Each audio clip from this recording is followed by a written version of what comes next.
Avgust je 1331. godine. Stefan Dečanski, kralj Srbije, je u svom utvrđenju u Nerodimlju boravio sa svojom porodicom i vernom svitom velikaša. Njegovi ljudi su se pripremali za lov i za svakodnevne zanimacije visoke vlastele. Međutim, prišavši drvenoj palisadi, Dečanski je pogledao u pravcu obližnje šume i video razvijene borbene formacije koje nastupaju prema utvrđenju. Na vrelom sunčanom danu kapljice znoja su mu mutile pogled i kada ih je rukom obrisao, a slika se izoštrila, video je svog sina Dušana na čelu ove vojske. Događaj koji će odlučiti sudbinu srpske države će uskoro uslediti. Hvala svima koji verno prate naše dokumentarce i podržavaju rad kanala Srpske bitke. Kada se srpska teška konjica sjurila na nespremnu bugarsku vojsku u bitci kod Velbužda, mladi kralj Stefan Dušan je bio na njenom čelu. Njegova vojnička sposobnost se ovim događajem pokazala u praksi i upravo ova bitka se smatra za jednu od najvećih pobjeda srpske vojske u istoriji. Ovim je Bugarska bačena na kolena, a Srbi su postali najjači faktor u okruženju. Vizantija više nije smjela da preti i svoju vojsku povlači iz Srbije, plašeći se bitke. A na bugarski dvor dolazi sestra srpskog kralja, Ana Neda, sa svojim maloletnim sinom Ivanom Stefanom. Iako su dva najveća rivala na Balkanu stvorila koaliciju protiv Srbije, ona je krčila put oružjem i postepeno postajala najbrža rastuća sila u regionu.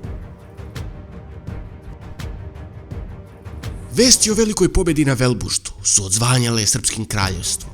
Stefan Dušan je postao izrazito popularan među vlastelom i njegov otac ga je zbog velikog podviga nagradio zemljom. On mu je dao na upravu zetu da kao mladi kralj, odnosno prestolonaslednik, stekne iskustvo i da ga spremi za preuzimanje prestola. Međutim, Dušanova stečena popularnost nije bila kratkog daha, a popularnost Stefana Dečanskog je usled toga prirodno opadala.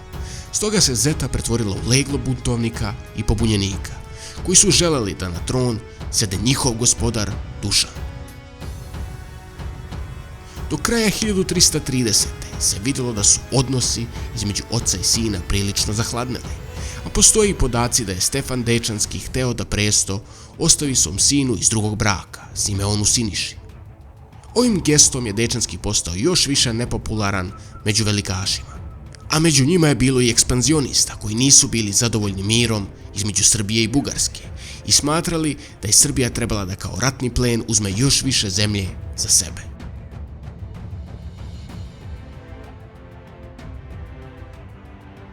U januaru 1331. godine otpočeo je i oružani sukob između oca i sina i obojica su podizali vojske i spremali se za rat.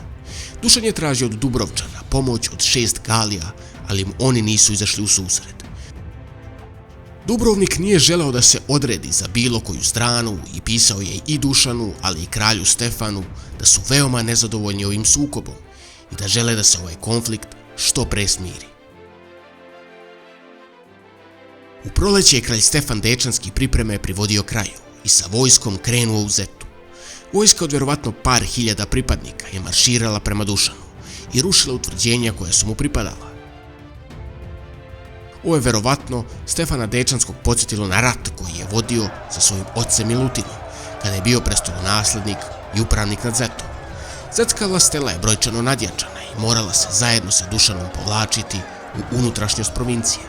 Stefan Dečanski je sa svojom vojskom prodruo sve do Skadra, a Dušan se pred ocem povukao i prešao reku Bojanu, gdje je namjestio neku vrstu privremenog skloništa i baze za vojsku i velikaše. Ubrzo su se strasti smirile i sredinom aprila 1331. godine usledilo je primirlje između dve zaraćene strane. Dušan je iz svog skladišta vodio pregovore sa svojim ocem, koji su trajali mesecima, ali ništa konkretno nije dogovoreno. U maju on je lično krenuo sa svojom gardom u Trebinje i nakon kratkog boravka u Trebinju stigao mu je poziv da dođe u Dubrovnik. U Dubrovniku je srdačno dočekan i u njemu se razgovaralo o smirivanju odnosa sa svojim ocem. Za to vreme, srpski sused na istoku je shvatio važnost građanskog rata u Srbiji i bugarska vlastela se pobunila protiv Ivana Stefana, bugarskog cara kojeg je postavio na vlast Dečanski nakon bitke kod Velbužda. Da Srbija nije upala u ovakvu krizu, do pobune sigurno ne bi ni došlo, jer bi se srpska vojska za kratko vreme pojavila u Trnovu. Ovo je bio idealan moment da se svrgne sa vlasti nepopularna Ana Neda i njen sin i da se Bugarska bar malo oslobodi srpskog uticaja. Na bugarski tron je sada seo Jovan Aleksandar iz porodice Stracimirović. U Srbiji se stanje veoma pogoršalo. Dušanu, koji je tada boravio u Skadru, su dolazila pisma svog oca koji je tražio da se Dušan bezuslovno preda. Stefan Dečanski je bio toliko uporan u ovome da je to sve delovalo jako sumnjivo i plašeći se da ne završi kao njegov otac u borbi sa dedom Milutinom, Dušan je pomišljao da napusti zemlju i da se ovaj tragičan događaj tako završi. Međutim, pobunjena vlastela mu to nije dozvoljavala, jer bi i oni morali napustiti zemlju i svoje visoke položaje ili se suočiti sa gnevom Stefana Dečanskog. Stoga je Dušan okupio oko sebe najbolje ratnike i najvernije velikaše i sa manjim delom vojske krenuo da završi ono što je započeo.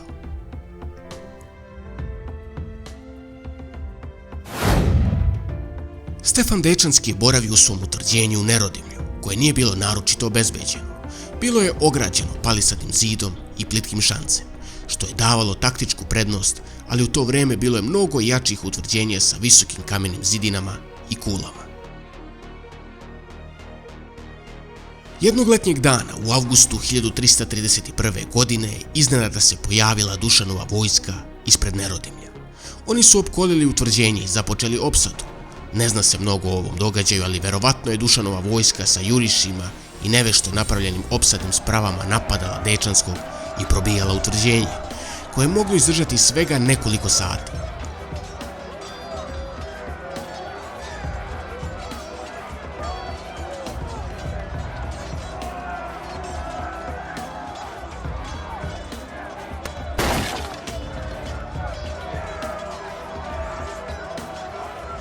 Kada su se konačno probili i ušli u utvrđenje, shvatili su da u njemu nema Stefana Dečanskog. Zato je Dušan poslao svoju konjicu kao izviđače u svim pravcima, kako bi našli srpskog kralja i kako se ovaj rat ne bi odužio i prolio još više krvi.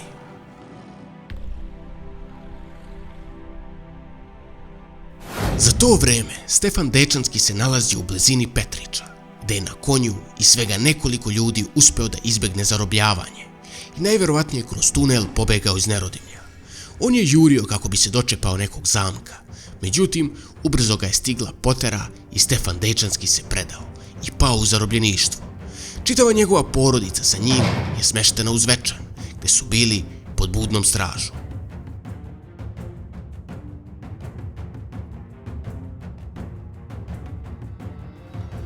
Ovim događajem Dušan dobija potpunu kontrolu nad Srbijom i njegov autoritet postaje apsolutan.